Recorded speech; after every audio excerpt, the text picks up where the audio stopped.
Good morning, students. How are you all? I hope you all are fit and fine. That's good. Today we read lesson 13 in EVS, that is plants around us. हम अपने चारों ओर कौन कौन से पेड़ देखते हैं इसके बारे में हम लोग study. First of all, we go to Google, then write Oxford Advantage, then click on Oxford Advantage. After that, fill in login name.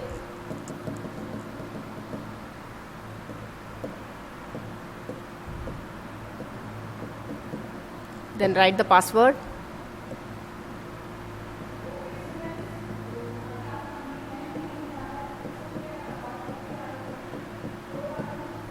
Then sign in. Then choose your class, that is class 2. Select the subject, EVS. After that, go to my book.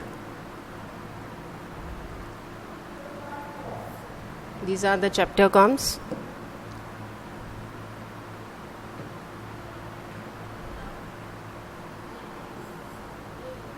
Then go to chapter 13.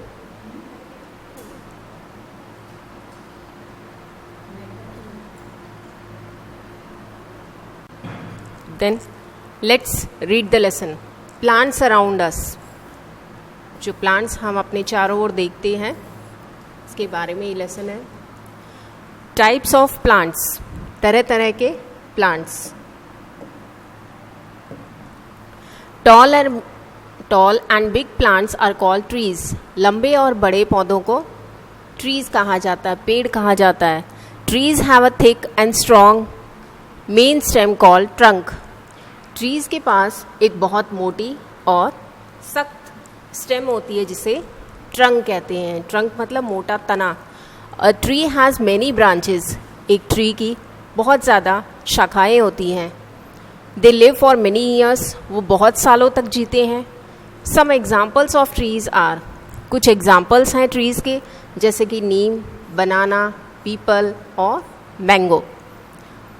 Then name the trees given below. ये पेड़ show किए गए हैं आपको, इनके name आपको लिखने हैं. So this is a banyan tree.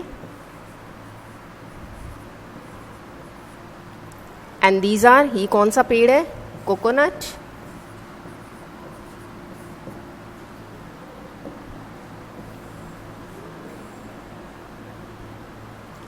Some plants are that are bushy and have woody stems are called shrubs. कुछ प्लांट्स मुरझाए हुए, झाड़ीदार और जिनकी वुडी स्टेम होती है उस टाइप की होती है, उन्हें श्रब्स बोलते हैं. वुडी स्टेम मतलब कि जिनका तना सख्त होता है और झाड़ीदार जो होती हैं. Hibiscus and cotton are some examples of shrubs. ये दो एग्जाम्पल्स बताए हैं कि श्रब्स कौन से होते हैं. हिबिस्कस और कॉटन का प्लांट. जैसे ये प्लांट होता है इसका तना सख्त होता है, और कॉटन का प्लांट है इसका तना भी, स्टेम जो होती है उसकी वुडी होती है, सख्त होती है. Then some plants with soft stems are called herbs. कुछ प्लांट्स जिनका तना सॉफ्ट होता है उन्हें हर्ब्स कहते हैं. लाइक कोरिएंडर, धनिए का जो डंडी होती है वो बहुत सॉफ्ट होती है. A herb lives for a short time. Herbs जो होते हैं वो बहुत कम टाइम तक जीते हैं, अदरवाइज वो मुरझा जाते हैं. Coriander and mint are some examples of herbs. Coriander means धनिया, मिंट पुदीना, ये दो एग्जाम्पल्स बताए हैं हर्ब्स के. Some plants have weak stem. कुछ पौधों की बहुत कमज़ोर स्टेम होती है. They are unable to stand straight and need support to grow upright. Unable मतलब जो काम आप नहीं कर सकते. They are unable to stand straight, वो बिल्कुल स्ट्रेट खड़े नहीं हो सकते हैं और उन्हें सहारे की ज़रूरत पड़ती है सीधे होने के लिए. They are called climbers. उन्हें क्लाइंबर्स कहा जाता है जिनकी वीक स्टेम होती है और जिनको they need support to stand, जिन्हें सपोर्ट की ज़रूरत पड़ती है खड़े होने के लिए. वो प्लांट्स कौन से होते हैं? Climbers. A money plant and bean plant are some examples of climbers. एक मनी प्लांट और एक बीन प्लांट, ये दोनों एग्जाम्पल्स हैं क्लाइंबर्स के. Then creepers. Creepers also have weak stems, creepers की भी बहुत कमज़ोर स्टेम होती है, तना होता है. They grow along the ground, वो बिल्कुल ज़मीन के सहारे ग्रो करते हैं, बढ़ते हैं. Pumpkin, cucumber and gourd are some examples of creepers. Pumpkin, cucumber, खीरा, कद्दू और लौकी, ये एग्जाम्पल्स हैं क्रीपर्स के.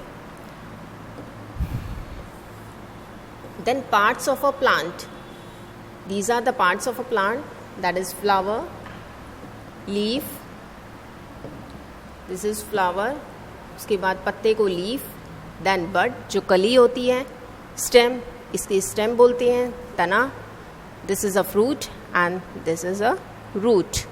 So this is a part of a plant, these are the parts of a plant. After that, roots fix the plant to the soil. Roots क्या करते हैं? रूट्स पौधे को मिट्टी से फिक्स करते हैं, मतलब कि मिट्टी में रूट जो होती है वो ग्रो करती है.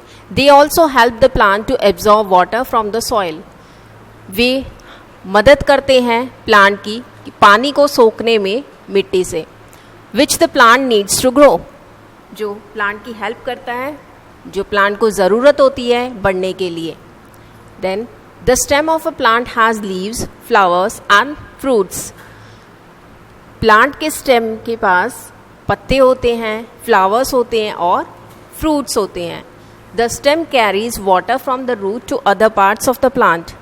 स्टेम पानी लेके जाता है, रूट से वो पानी लेता है और प्लांट के दूसरे पार्ट्स में कैरी करता है, मीन्स पहुंचाता है. Most plants have green leaves, ज़्यादातर प्लांट्स की हरी पत्तियाँ होती हैं. Leaves make food for the plant, leaves जो होती हैं वो प्लांट के लिए खाना बनाते हैं. This food is carried by the stem to different parts of the plant, ये खाना स्टेम के द्वारा ले पहुँचाया जाता है प्लांट के अलग अलग पार्ट्स में, अलग अलग हिस्से में.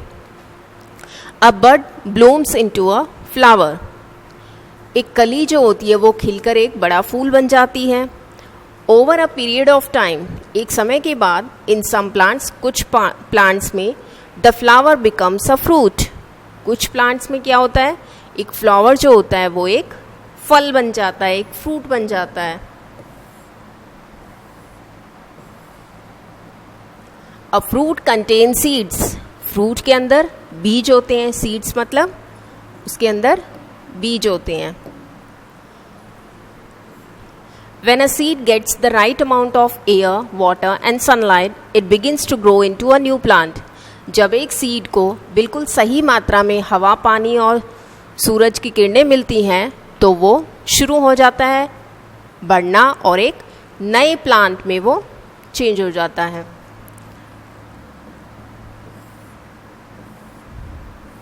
So this is the end of the lesson. Now do exercise. Let's do exercise. First is choose the correct option.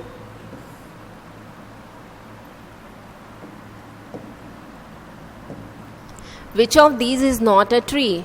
These are 4 examples. इनमें से कौन सा एक पेड़ नहीं है? That is hibiscus. ये एक फ्लावर है, एक प्लांट है. Then next, which of these carries food to other parts of a plant? इनमें से कौन फूड कैरी करता है, दूसरे पार्ट्स, प्लांट के दूसरे पार्ट्स में सप्लाई करता है, भेजता है? That is stem. Then which part of a plant makes food? Plant का कौन सा पार्ट फूड बनाता है? Leaves. Which of these does a seed need to grow into a new plant? एक बीज को नया प्लांट बनने में किस किस की ज़रूरत पड़ती है? एयर, वाटर, सनलाइट है या ऑल ऑफ दीज? तो इन तीनों की ज़रूरत पड़ती है उसे, तो all of these. So this is the end of exercise. I hope you all understand.